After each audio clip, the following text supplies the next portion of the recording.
Mais uma noite de segunda-feira, estamos aqui para dar continuidade ao nosso estudo do Livro dos Médiuns. Esse livro que vai revelar para nós, está revelando já, né, muitas coisas que a gente precisa tomar realmente conhecimento como espíritos, além de espíritas, né, como espírito que somos. Né? Apesar de termos esse corpo físico, nós somos um espírito que estamos habitando esse corpo físico. Normalmente a gente se refere, né? Eu tenho um espírito. Não, nós temos um corpo físico e nós somos um espírito. Né? E estamos aqui nesse estudo do Livro dos Médiuns, desse segundo livro de Kardec. Da codificação de Kardec, né? Que Kardec, o primeiro livro, né, Célia, que nós terminamos de fazer aqui essa leitura comentada, esse estudo com vocês.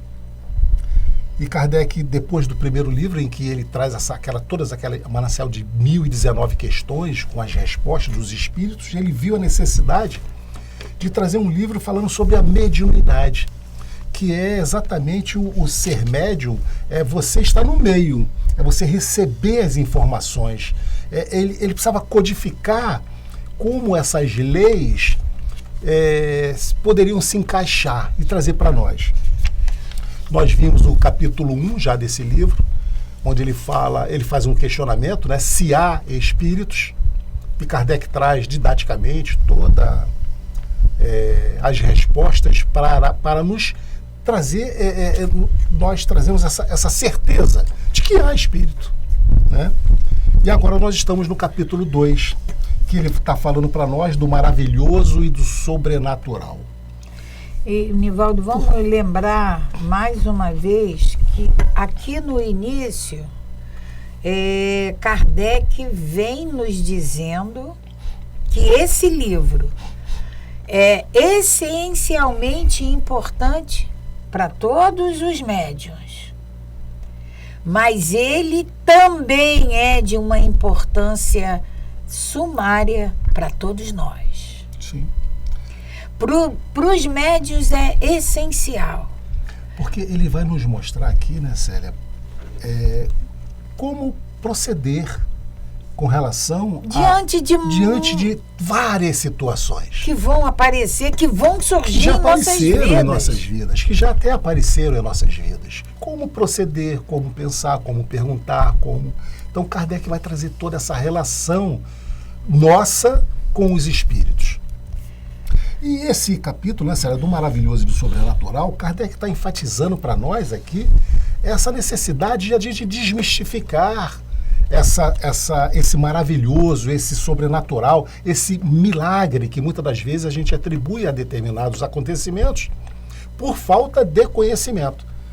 Porque é exatamente esse comparativo que ele está trazendo ainda nessa introdução para nós. Muitas das vezes nós classificamos como maravilhoso, como sobrenatural, ou até mesmo como milagre, porque a gente desconhece as leis que estão por trás daquele fato, daquele fenômeno. E ele dá como exemplo aqui, Célia, por exemplo, né, um avião que pesa toneladas voar. Se nós não tivermos conhecimento das leis aeronáuticas, do empuxo, nós vamos questionar que seja um milagre um avião de algumas toneladas voar. Quando você pega uma caneta dessa, ela não consegue se sustentar no ar. Pois é. Como que um avião vai se sustentar no ar se deslocando? Porque existem leis. Então é exatamente isso que Kardec está nos mostrando nesse capítulo 2 do maravilhoso e do sobrenatural. Que não existe milagre, não existe o maravilhoso, não existe o sobrenatural. Existe uma desconfiança, existe um desconhecimento nosso sobre aquele fenômeno, sobre as leis que regem aquele fenômeno. Isso é que a gente vai dar continuidade nessas explicações que Kardec vem trazendo para nós. Mas, então, Célia, vamos fazer a nossa prece, vamos nos conectar com o nosso Pai, pedindo sempre, como sempre fazemos ao início dos nossos estudos, para que esse Pai amoroso, Jesus, esse nosso irmão, assim como Maria Santíssima e todos os espíritos amigos, coordenadores desses estudos, possa estar aqui nos apoiando, nos iluminando, nos intuindo, para que possamos ter uma noite de estudo de grandes aprendizados, de grande aproveitamento para nós, que possamos estar aqui agradecidos como estamos, pela oportunidade de estar participando e tendo a certeza de que esse livro, esses ensinamentos nos transformará em pessoas melhores. Esse é o nosso objetivo. Que assim seja. Graças a Deus. Graças a Deus. Nós também fazemos sempre, né? Trazemos para vocês uma reflexão.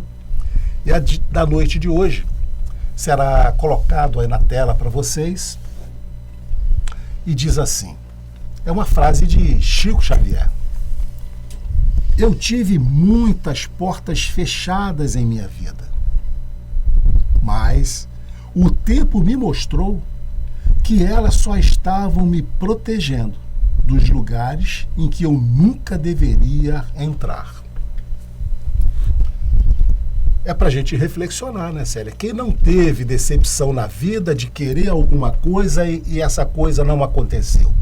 Todos nós. Todos nós. Todos nós já tivemos, né? Todos nós já tivemos essa... Num primeiro momento, nos revolta. causa revolta, nos causa extremo aborrecimento. Frustração.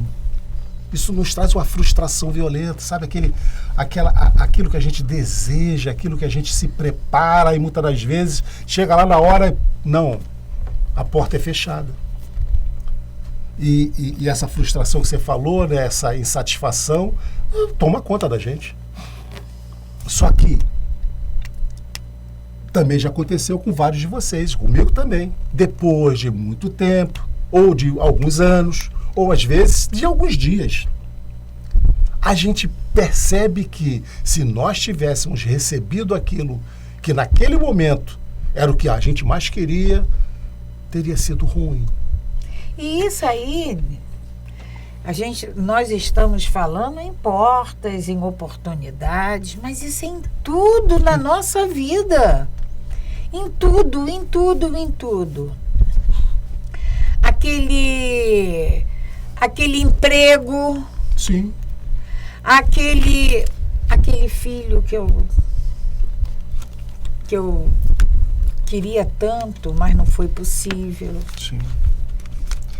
Tudo, né? Então, a gente precisa entender que o nosso Pai, ele sabe. Não é entender, não. Entender a gente entende. A gente precisa aceitar que o que Ele faz conosco, para todos nós, é o melhor para cada um de nós. Então, essa porta fechou, aquele ônibus eu perdi, meu carro, eu não sei onde está a chave do meu carro para sair, para ir trabalhar. Esse atraso, às vezes, é o necessário para que você se livre de alguma coisa, né? Então vamos pensar sempre assim. O importante é a gente pensar sempre assim, não reclamarmos, né? Mas eu não posso também, eu tenho que trabalhar e não sei onde é que está a chave do meu carro. Então deixa, eu não vou trabalhar. Não é assim. Atrasou, procurou, achou a chave do carro. Vai trabalhar, não é para ficar em casa também. Não é também para tomar o pé da letra. O fato, né, Célia, é que a gente passe a observar tudo em nossa vida com outro olhar.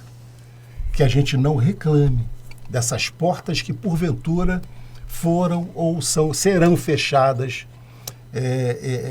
para nós. Que a gente procure o motivo e procure, diz assim, né? Quando fecha-se uma porta, abre-se duas janelas. Então vamos procurar as janelas abertas, não vamos ficar parados em frente a essa porta fechada, batendo, sem cessar. Vamos nos virar para um lado, para o outro e ver que existem outras possibilidades, outros caminhos. Até porque, Nivaldo, vamos pensar na palavra reclamar. Reclamar. É tornar a clamar. Então, aquilo que passou, aquilo que nos desagradou, aquilo que nós almejávamos, nós queríamos, achávamos que era necessário, não aconteceu. Então, a gente reclama. Então, a gente volta a clamar sobre aquela coisa e aquilo nunca vai passar. Então, vamos entender sempre isso. Vamos aceitar tudo isso que nos chegam. É claro que sempre, sempre fazendo a parte que nos cabe. Isso aí por menor que seja a nossa parte, mas nós temos que fazê-la. Isso. Então, nós vamos dar continuidade. No item 9, né? No item 9. Do capítulo 2, do maravilhoso e do sobrenatural. Nós estamos no último parágrafo do capítulo 9. Isso. Mas eu vou voltar um parágrafozinho antes. Para dar sentido, né? Para a gente poder dar continuidade. Porque nós estamos falando do maravilhoso e do sobrenatural. Então, a gente já conversamos. Nivaldo, na primeira fala, já nos disse que não existe o maravilhoso, não existe o sobrenatural. Existe, sim, desconhecimento nosso sobre as leis que regem aquele fato. E no parágrafo anterior, Kardec coloca: assim foi que, de observação em observação, se chegou ao reconhecimento de que este ser invisível, a que deram o nome de espírito, não é senão a alma dos que viveram corporalmente, aos quais a morte arrebatou o grosseiro invólucro visível, deixando-lhe apenas um envoltório etéreo, invisível no seu estado normal. Eis, pois, o maravilhoso e sobrenatural reduzidos à sua mais simples expressão. Então, o que eles consideravam sobrenatural e maravilhoso nada mais do que os espíritos. Sim. E quem são esses espíritos? São os homens que viveram a alma dos homens que viveram na Terra. Tá? Desencarnaram, perderam esse invólucro, como nós vamos perder também.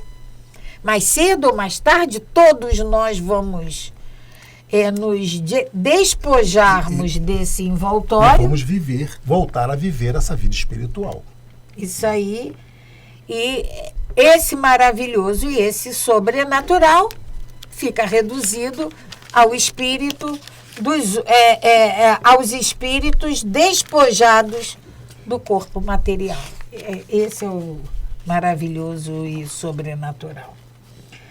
Uma vez comprovada a existência de seres invisíveis, a ação deles sobre a matéria resulta da natureza do envoltório fluídico que os reveste. E quando Kardec diz, né, Célia, uma vez comprovada a existência de seres invisíveis, a gente vai ter que voltar lá no capítulo 1, né?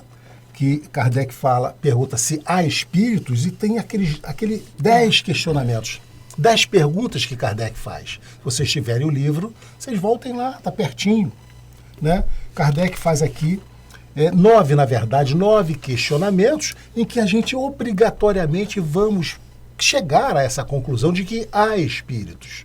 E por isso ele aqui volta a afirmar: uma vez comprovada a existência de seres invisíveis, a ação deles sobre a matéria resulta na natureza do envoltório fluídico que os reveste. E nós vamos ver, daqui a pouco, nós vamos ver o nome desse envoltório fluídico. Por enquanto, vamos ficar aqui. Envoltório fluídico que os reveste. É inteligente essa ação porque, ao morrerem, eles perderam tão somente o corpo, conservando a inteligência que lhe constitui a essência mesma. Ou seja, a inteligência, a nossa inteligência continua. Não está aqui dentro. Aqui nós temos a parte física, Célia, que é o cérebro. Mas a nossa mente, ela segue com o nosso... É do espírito. Do espírito. É do espírito. A gente... Estamos percebendo a importância desse livro? Porque a gente acha que tudo está aqui dentro. E aí, Célia, quando nós perdemos o corpo físico, vamos virar espírito, com a nossa mente, todo o nosso conhecimento continua com o espírito. E ao reencarnar, ele vai continuar com esse arquivo. Porque ainda há pouco eu falei sobre... esse corpo fluídico. Não, nos despojarmos do corpo físico. Mas não sei se é no Livro dos Espíritos ou... No Livro dos Espíritos, com certeza. Kardec, para a gente não ficar falando um espírito encarnado, um espírito desencarnado, Kardec convencionou que todas as vezes em que nos referirmos a espíritos, é o ser encarnado. E todas as vezes que nós nos referirmos... É o contrário. Alma? A alma alma é encarnado. Espírito é desencarnado. Desencarnado é espírito. Alma encarnado. Então, todas as vezes em que nós nos referirmos, usarmos o termo alma é um ser encarnado. Todas as vezes em que espírito... E Kardec vai manter essa aqui no segundo livro, evidentemente, ele vai manter esse código, né? E aí, quando ele fala assim, espírito, é o ser desencarnado. Uma vez comprovada a existência dos seres invisíveis, a ação deles sobre a matéria resulta da natureza do envoltório fluídico que os reveste. É inteligente essa ação porque, ao morrerem, eles perdem tão somente o corpo, conservando a inteligência que lhe constitui a essência mesma. Aí está a chave de todos esses fenômenos tidos erradamente por sobrenaturais.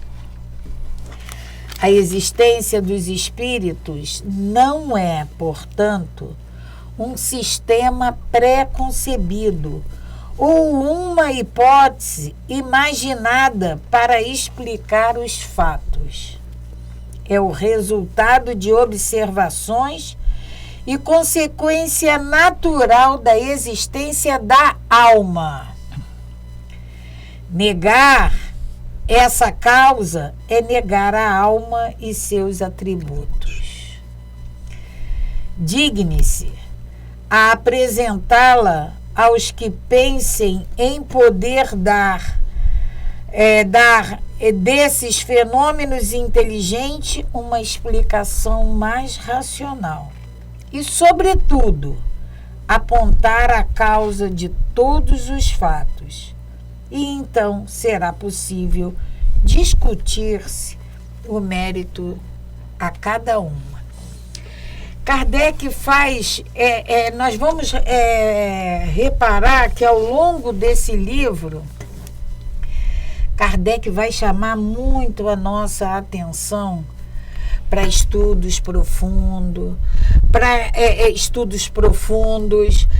que os opositores da doutrina, que eles apresentem fatos comprovados, teses que tenham como, não pode ser assim, eu não acredito porque não acredito. Não é isso. Você, para dar uma opinião, Célia, sobre um determinado assunto, isso a gente gosta de fazer, né? A gente dá opinião de tudo, a gente fala de tudo, a gente critica coisa que a gente não entende, não conhece. E Kardec chama exatamente a atenção sobre isso. para que a gente possa criticar, ser crítico, né? Existe essa profissão, até o crítico de teatro, crítico de cinema, críticos. Você precisa estudar muito, entender muito, para que você possa... porque numa crítica você vai estabelecer comparativos. Você não pode simplesmente, como você falou aí, Célia, eu não acredito porque eu não acredito. Não acredito. Você tem que fundamentar o seu entendimento, a sua resposta. E é isso que Kardec traz para nós, vai trazer durante o livro inteiro. A necessidade de nós nos aprofundarmos para que a gente possa ter a convicção das nossas posições, mas fundamentada. Não só porque eu acho que eu não gosto e tem que ser assim, né? Essa é a necessidade do estudo do Livro dos Médiuns e todos os outros livros da codificação e os outros que a gente sabe que é a necessidade da gente se fundamentar nessa codificação que Kardec trouxe para nós. Aí vamos para o item 10. Para os que consideram a matéria a única potência da natureza, porque existe isso.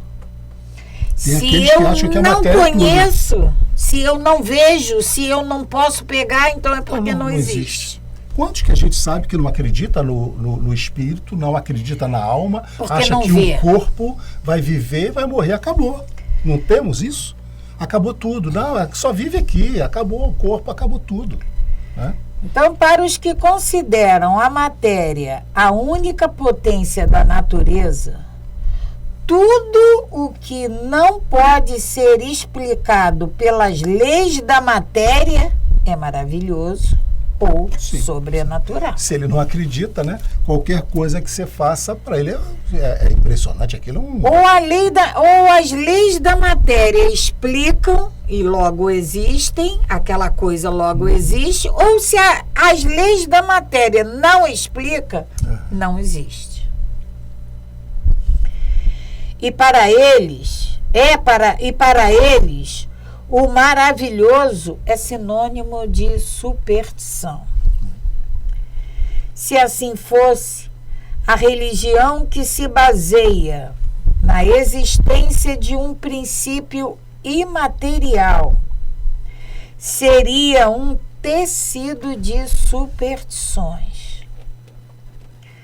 Não ousam dizê-lo em voz alta, mas dizem-no baixinho e julgam salvar as aparências, concedendo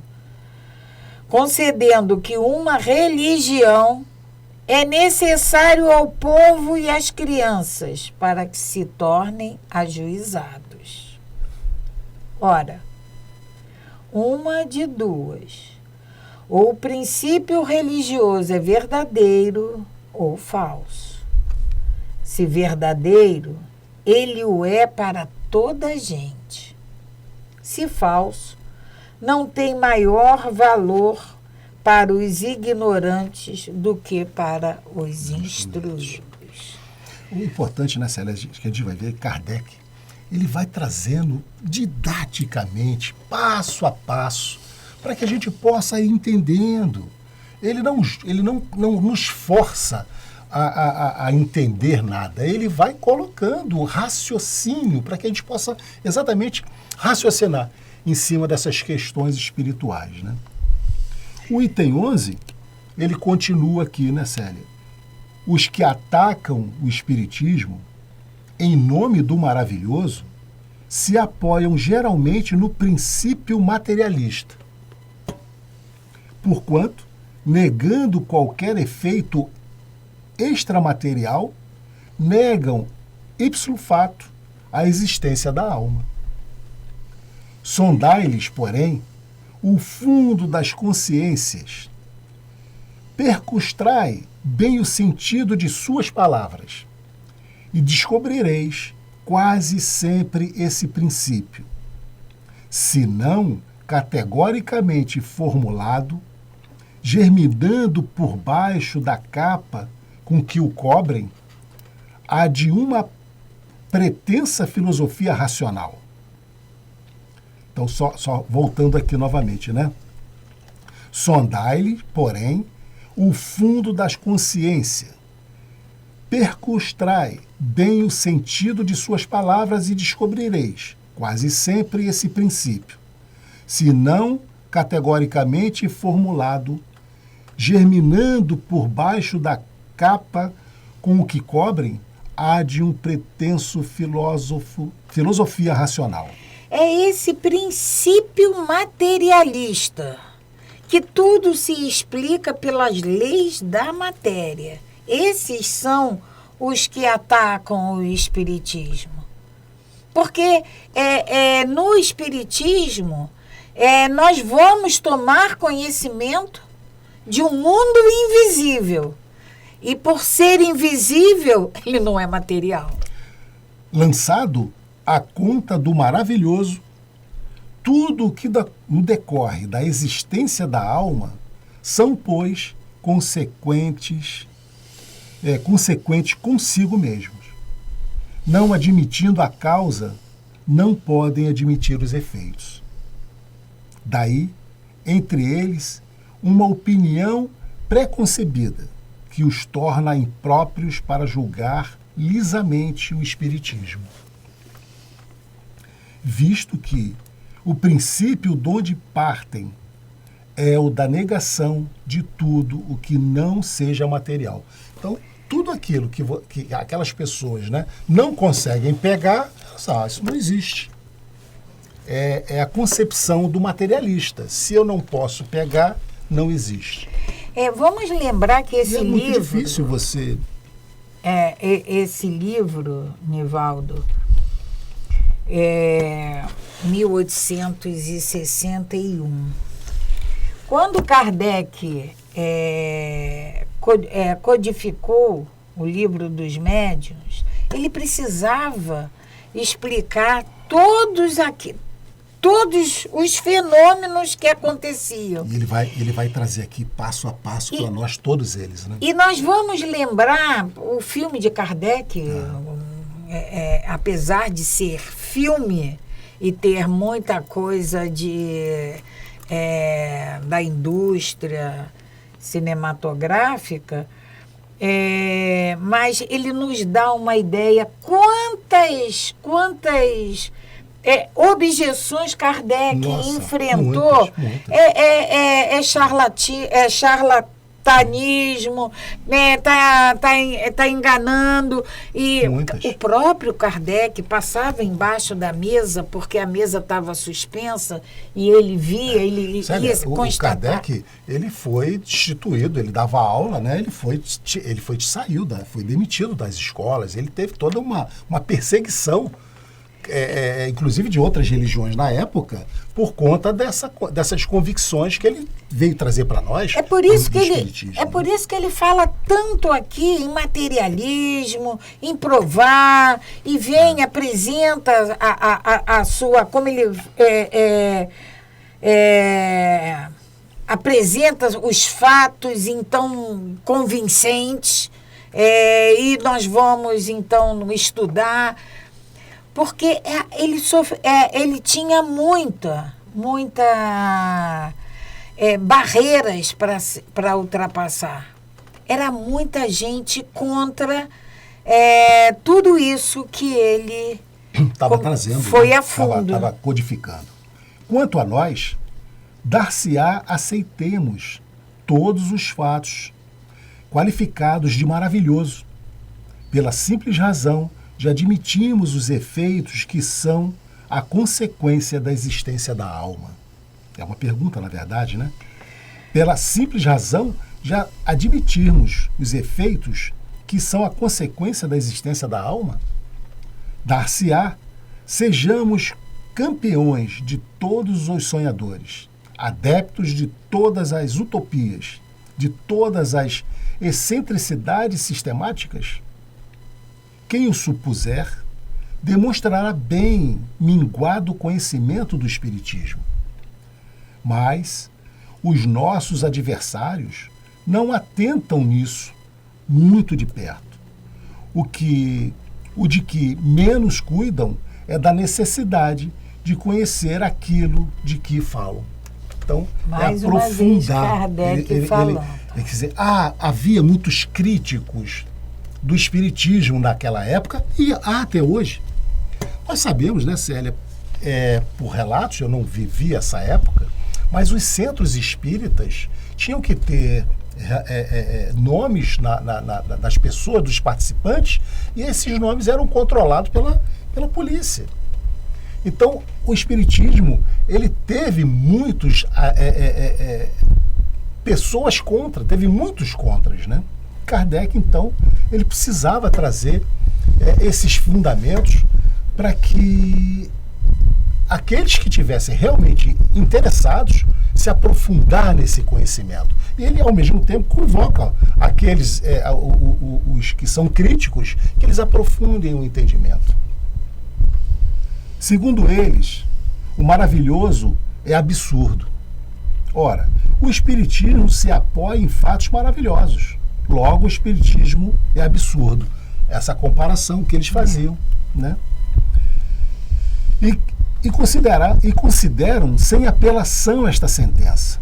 Acham que opõe um argumento irretorquível, quando, depois de terem procedido a eruditas pesquisas acerca dos convulsionários de Saint-Médard, dos fanáticos de Cavenas ou das religiosas de Loudun, chegaram à descoberta de patentes embustes, que ninguém contesta semelhantes histórias. Porém, serão o evangelho do espiritismo. Quer dizer, havia naquela época, como há até hoje, né, Célia, muitos embustes, muitas pessoas se utilizando do espiritismo ou de situações para se tirar proveito. A gente sabe disso. Muitos de má fé. E aí a gente não pode achar que aquilo ali é o espiritismo. Vai resumir o espiritismo. É o que Kardec está dizendo aqui. Quer dizer, o fato de ter, naquela época existia, né, os fanáticos de Cavenas, as religiosas de Loudun, né, que chegaram à descoberta de patentes embustes, foram descobertas. Eram fanáticos. Então você não pode querer desqualificar o espiritismo, né? Terão seus adeptos negado que o charlatanismo ha explorado em proveito próprio alguns fatos? Até hoje. Até hoje nós temos, né, quantas pessoas se aproveitam do espiritismo para tirar proveito próprio. Que outros sejam frutos da imaginação, que muitos tenham sido exagerados pelo fanatismo. Não temos muitos espíritas que exageram pelo fanatismo? Nós temos isso. Que muitos tenham sido exagerados pelo fanatismo, tão solidário tão solidário é ele com as extravagâncias que se comentam em seu nome quanto à verdadeira ciência com os abusos da ignorância, ou a verdadeira religião com os excessos do sectarismo. Muitos críticos se limitam a julgar do espiritismo pelos contos de fadas e pelas lendas populares que lhes são as facções. O mesmo fora julgar da história pelos romances históricos ou pelas tragédias. Então, nós não podemos, o Kardec diz aqui, julgar o espiritismo pelo que as pessoas falam, ou fizeram, ou ainda fazem até hoje. Nós temos que buscar o verdadeiro entendimento, o verdadeiro fundamento do espiritismo. Porque aí nós vamos ver muitos de má fé, é o espiritismo. Muitos fanáticos, o espiritismo só tem fanático. E não é assim. Kardec nos mostra, Kardec vai nos explicar ao longo desse livro que tudo é equilíbrio, tudo é estudo, tudo passa pela razão. É o que ele diz aqui, né? Temos charlatanismo no espiritismo? Temos até hoje. Temos pessoas que querem utilizar o espiritismo para tirar proveito próprio? Temos. Como ele diz aqui, ó. Outros exagerados, levando ao fanatismo? Temos. Então, todas essas situações existem, mas nós não podemos querer condenar o espiritismo por isso. Célia, é o que a gente tem o espiritismo diz assim, né? O espiritismo é bom, mas os espíritas não. Né? Os espíritas somos nós, humanos, sujeito a erro. O espiritismo é santo, o espírita não. Né? O item 12 Kardec nos diz: em lógica elementar, para se discutir uma coisa, preciso se faz conhecê-la. Isso é óbvio, né? Sim, mas... Porquanto a opinião de um crítico só tem valor quando ele fala com perfeito conhecimento de causa. Então, somente sua opinião, embora errônea, poderá ser tomada em consideração. Se ele tem conhecimento, mesmo que a interpretação dele, a visão dele, como ele analisou aquilo seja errado, mas ainda assim, porque houve esse estudo, é levado em consideração. Vamos achar errado? Vamos, é errôneo. Não vamos ligar. Mas como nós falamos já aqui, há muitos críticos, né, Célia, que criticam sem conhecimento de causa. Simplesmente levando em consideração se gosta ou não gosta, se acha bonito ou não. Pois é. E não pode ser assim, a gente precisamos criticar com fundamento, com conhecimento de causa. É o que Kardec está dizendo aqui para nós. Isso serve para tudo, inclusive para o espiritismo também. Aqueles críticos do espiritismo, eles precisam estudar o espiritismo, se aprofundar na doutrina espírita para depois ele não gosta do espiritismo. Né?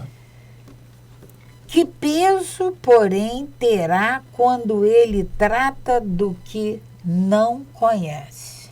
Qual é o peso? A legítima crítica deve demonstrar não só erudição, mas também profundo conhecimento do objeto que versa, juízo reto e imparcialidade a toda prova, sem o que qualquer menestral pode arrogar-se o direito de julgar Rossi e um pinta-monos de censurar Rafael. Então, como é que você vai fazer, Célia? Como é que eu não entendo nada de pintura? Nada. Aí eu vou olhar quadros de Monet, vou analisar Picasso, aquilo. Eu vou dar a minha opinião, vou achar feio ou bonito, vou gostar ou não gostar. Ainda vou tecer crítica aos traços tal. Ainda vou criticar. Não entendo nada. Eu não entendo absolutamente nada. Como é que eu vou criticar? Kardec está dizendo, é preciso que você minimamente entenda um pouco, ou muito para você realmente. É o que Kardec pergunta, que peso, porém, terá quando ele trata do que não conhece? Eu não conheço nada de pintura. Como que a gente encontra, Célia, pessoas que não conhecem o espiritismo e versa sobre ele. E critica. Muitas conhecemos. Não é? Infelizmente. Critica o espiritismo. Porque você já estudou o espiritismo? Não. Acha que o espiritismo é o quê? O espiritismo, Kardec traz o espiritismo, nós falamos aqui no livro do Espiritismo, como ciência. Isso aqui é ciência. Né? É uma filosofia de vida que culmina numa religião. Fecha esse triângulo, né? Ciência, filosofia e religião. É o tripé da doutrina espírita. Então, como ciência, nós precisamos estudar. E como o espiritismo hoje tem críticos que não conhecem absolutamente nada. Por isso é a necessidade de Kardec trazer esse livro, Célia, lá, né? Primeiro capítulo, há espíritos, e ele nos prova que há espírito. Agora, ele vai Ele vai fazer toda essa... Ele vai desmanchar essa ideia de maravilhoso, de maravilhoso, sobrenatural, de milagre. Né? Ele vai desmanchar isso na nossa cabeça. Não existe isso. Né? Então, no item 13, assim, o Espiritismo não aceita todos os fatos considerados maravilhosos ou sobrenaturais. Sim. Longe disso. Demonstra a impossibilidade de grande número deles e o ridículo de certas crenças que constituem a superstição propriamente dita. É exato que, no que ele admite, há coisas que, para os incrédulos, são puramente do domínio maravilhoso, ou por outra, da superstição. Seja, mas ao menos discute esses pontos. Portanto, com relação aos demais, nada há que dizer e pregais em vão. Atendendo-vos ao que ele próprio refuta, provais ignorar o assunto e os vossos argumentos erram o alvo. Então, tem determinadas coisas que, como Kardec diz aqui, não vale a pena. Não tem como você discutir, não tem como você querer provar para alguém que há espírito se ele não acredita. Se ele é puramente materializado, é uma discussão em vão. Jogar pérolas aos porcos. Aos porcos. Célia. Você quer dizer fazer proselitismo, né? Não adianta você perder tempo, a pessoa não quer. Então, deixa ele. Vai chegar o tempo dele entender um dia. Não temos que querer convencer. O espiritismo não tem essa prática de querer convencer ninguém, não. Você vai se convencer pela sua necessidade de vida. A hora que você sentir esse chamado, vamos assim dizer, você vai se aprofundar ou não. E aí Kardec faz agora, nesse outro parágrafo, essa pergunta. Porém, até onde vai a crença do espiritismo? Perguntarão. Lede, observai e sabê-lo-ei. É isso aí. Como ciência, Kardec nos estimula mais uma vez ao aprofundamento, ao estudo. E Kardec continua. Então, a pergunta é, porém, até onde vai a crença do espiritismo? Perguntarão. E Kardec diz, lede, observai e sabê-lo-eis. Só com o tempo e o estudo se adquire o conhecimento de qualquer ciência. Sim. Ora, o espiritismo, que entende com as mais graves questões da filosofia, com todos os ramos da ordem social que abrange tanto o homem físico quanto o homem moral, é em si mesmo uma ciência, uma filosofia, e que já não podem ser aprendidas em qualquer hora. Em algumas horas, né? Em algumas horas, como nenhuma outra ciência. Não dá para você, sabe, em alguns momentos, em algumas horas, você dizer que você é espírita ou não. Para ser espírita, você precisa estudar. É o que Kardec está dizendo. Mas até mesmo quando nós terminarmos esse livro, nós não podemos falar, não, eu já sei tudo. Sabe esse negócio que a gente escuta? Não, o livro dos médiuns eu já estudei. Eu já li. O Evangelho também. Não pode. Então nós chegamos mais uma vez ao término do nosso estudo, agradecendo sempre a Deus, nosso Pai, desejando a todos vocês uma excelente semana Que nosso Mestre Jesus ilumine sempre os nossos caminhos. Graças a Deus. Paz e bem, paz e luz. Paz, muita paz.